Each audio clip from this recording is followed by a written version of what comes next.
টিউটোরিয়ালে সকল ছাত্রছাত্রীদের স্বাগত জানাই। তো আজকের বিষয় পশ্চিমবঙ্গ মধ্যশিক্ষা পর্ষদের প্রদত্ত ষষ্ঠ শ্রেণীর ইতিহাসের পর্যায়ক্রমিক মূল্যায়নের কিছু রূপরেখা নিয়ে আলোচনা করব।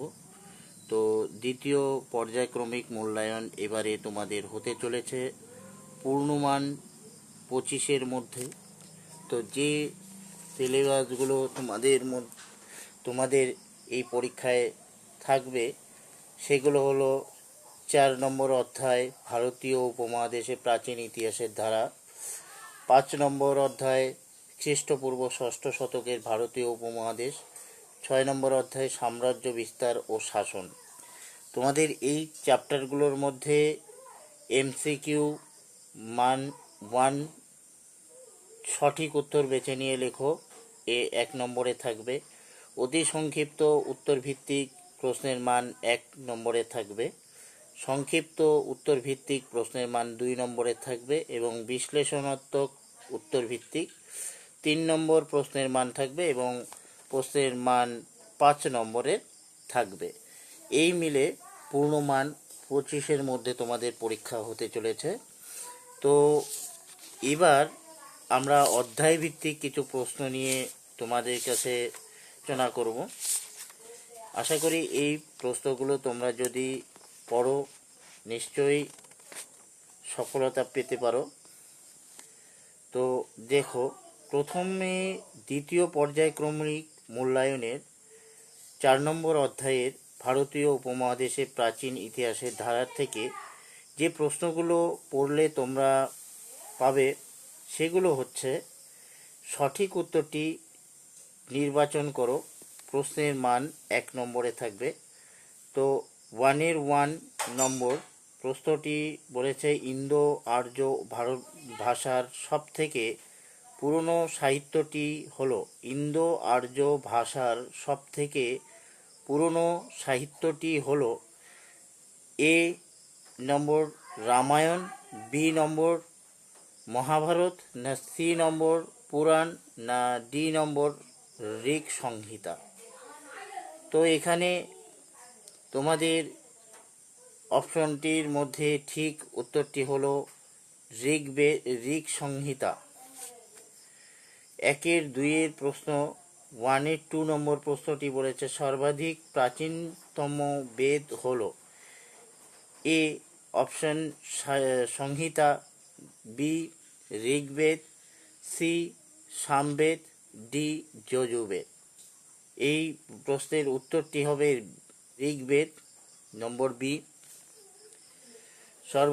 সর্বাধিক প্রাচীনতম বেদ হলো A Samhita, B Rigveda, C Samaveda, D Yajurveda. তো এই প্রশ্নটির উত্তরটি হলো বি ঋগ্বেদ। এবার 1-এর 3 নম্বর প্রশ্নটি দেখে নাও, বেদাঙ্গের মোট সংখ্যা কটি? এ নম্বরে বলেছে 1টি, বি নম্বরে 3টি, সি নম্বর 6টি, না ডি নম্বর 8টি।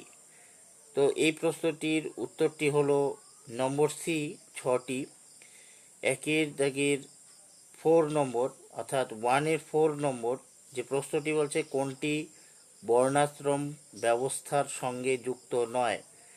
নম্বর এ ব্রাহ্মণ, নম্বর বি বৈশ্য, নম্বর সি শূদ্র, নম্বর ডি নৃপতি। তো এখানে যে উত্তরটি হবে এই প্রশ্নের 1-এর 4 নম্বরের যে প্রশ্নের উত্তরটি হবে সেটি হলো ডি নম্বর নৃপতি। তো এবার দেখে নাও, শূন্যস্থান পূরণ করো। নম্বর 3-এর 1-এর মার্কে কি বলেছে? ঋগ্বেদে ড্যাশ ব্যবহার জানা ছিল না। তো ঋগ্বেদে লোহার ব্যবহার জানা ছিল না।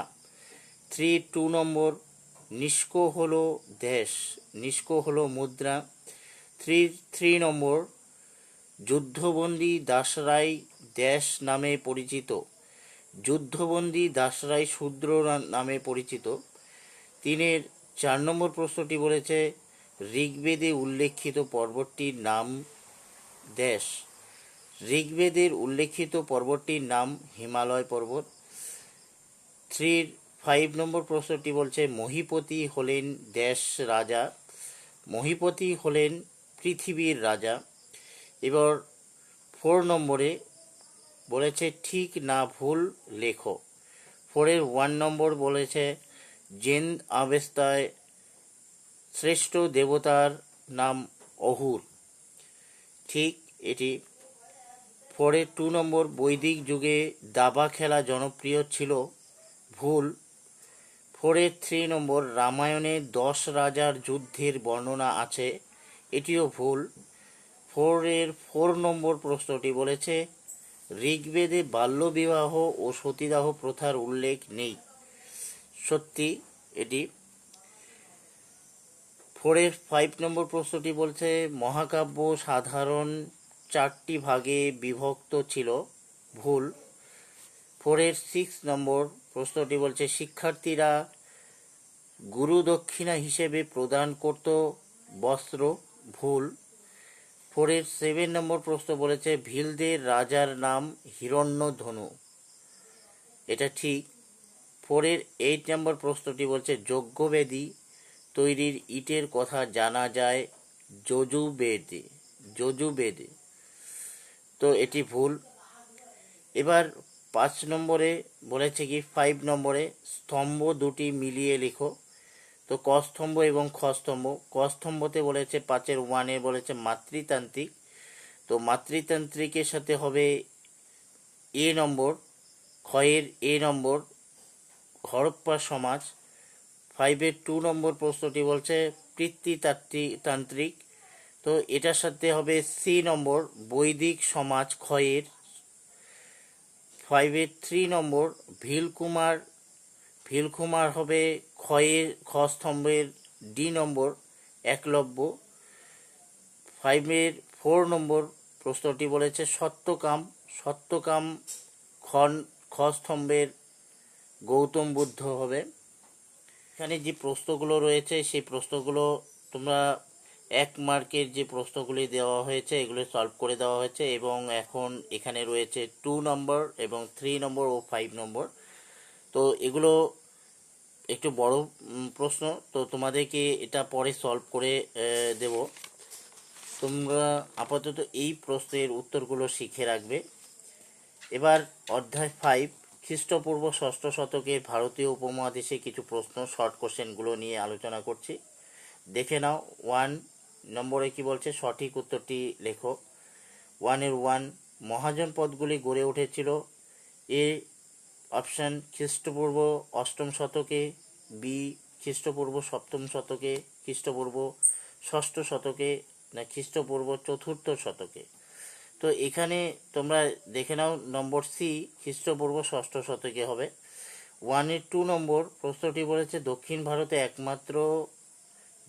ভারতে একমাত্র মহাজনপদটি হলো এ নম্বর মগধ, বি নম্বর অবন্তী, সি নম্বর অসমক, ডি নম্বর কৌশল। তো দক্ষিণ ভারতে একমাত্র মহাজনপদটির নাম হচ্ছে অসমক। তো 1-এর 3 নম্বর প্রশ্ন জৈনদের ধর্মপ্রচারক কি নামে চিহ্নিত। জৈনদের ধর্মপ্রচারক এ গুরু, বি অপশান দিয়েছে পীর, নম্বর সি বলেছে আজীবিকা, নম্বর ডি তীর্থঙ্কর। তো এখানে তোমরা এই প্রশ্নটির উত্তরটি দেখে নাও। এটি হবে ডি নম্বর তীর্থঙ্কর। 1-এর 4 নম্বর জৈনদের 24তম ধর্মপ্রচারক কে ছিল। Number A Mahavir, number B Rishabhanath, number C Parshvanath, number D Bhadrabahu. তো এই প্রশ্নটির উত্তরটি হবে নম্বর এ অপশন দেওয়া হচ্ছে মহাবীর, সেটি হবে। তো সেখানে টিকমার্ক চিহ্ন দিয়ে দেবে। 1-এর 5 নম্বর একটি অরাজনৈতিক মহাজনপদ হলো A Matsya, B Vajji, B বর্জি, সি কুরু, ডি গান্ধার। তো এখানে যে প্রশ্নটি রয়েছে সেই প্রশ্নের উত্তর হবে বর্জি। 1-এর 6 নম্বর প্রশ্নটি বলছে জাতকের গল্প আছে। অপশন দেওয়া আছে এ বেদে, বি মহাভারতে, সি উপনিষদে, ডি ত্রিপিটকে।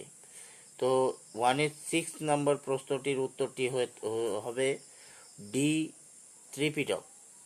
এবার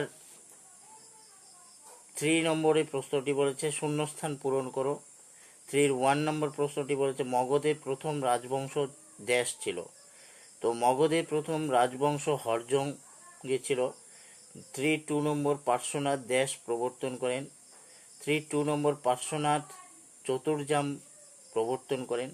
3 নম্বর বুদ্ধ ধর্ম সংঘ হল বৌদ্ধ ধর্মের তিনটিকে বলা হয় ত্রিরত্ন। 4 নম্বর বলছে নির্বাণ কথার অর্থ দেশ, নির্বাণ কথার অর্থ হলো মুক্তি। 5 নম্বর প্রশ্নটি বলছে মগধের পরবর্তী রাজধানীর নাম দেশ ছিল। তো মগধের পরবর্তী রাজধানীর নাম পাটলিপুত্র ছিল। এবার 4 নম্বরে বলেছে ঠিক না ভুল লিখো। তো 4-এর 1 নম্বর বলেছে মল্লর রাজধানীর নাম পাটলিপুত্র, ভুল। 4-এর 2 নম্বর অজাতশত্রু ছিলেন মগধের রাজা, ঠিক। 4-এর 3 নম্বর প্রশ্ন বলেছে চন্দ্রগুপ্তের মৌর্য শেষ জীবনে বৌদ্ধ ধর্ম গ্রহণ করেন, ভুল। 4-এর 4 নম্বর দ্বাদশ অঙ্গ প্রাকৃত ভাষার লেখা ছিল, সেটা ঠিক। 4-এর 5 নম্বর প্রশ্ন নব্য ধর্ম আন্দোলন ছিল নগর কেন্দ্রিক, ঠিক। 4-এর 6 নম্বর প্রশ্নটি বলছে বর্ধমান মহাবীর লিচ্ছবি বংশের ক্ষত্রিয় ছিল, এটিও ঠিক। এবার দেখে নাও 5 নম্বরে বলেছে স্তম্ভ দুটি মিলিয়ে লেখো, ক স্তম্ভ খ স্তম্ভ। তো ক স্তম্ভতে বলেছে 5-এর 1 নম্বর পার্শ্বনাথের সাথে খ স্তম্ভ মিলাবে বি নম্বরে চতুর্জাম, এবং 5-এর 2 নম্বর বলছে মহাবীরের সাথে ক্ষয়ের খ স্তম্ভের 3 নম্বরটি হবে পঞ্চম মহাব্রত। 5-এর 3 নম্বর বুদ্ধদেবের সাথে হবে খ স্তম্ভের ডি নম্বর আর্য সত্য, এবং 5-এর 4 নম্বর প্রশ্নটির উত্তর হবে দিগম্বর। তো এই ছিল 4 অধ্যায় এবং 5 অধ্যায়ের। তো আজ এতটুকুই। পরে আবার সাম্রাজ্য বিস্তার শাসন এই কিছু প্রশ্নের উত্তরগুলো নিয়ে আলোচনা করব।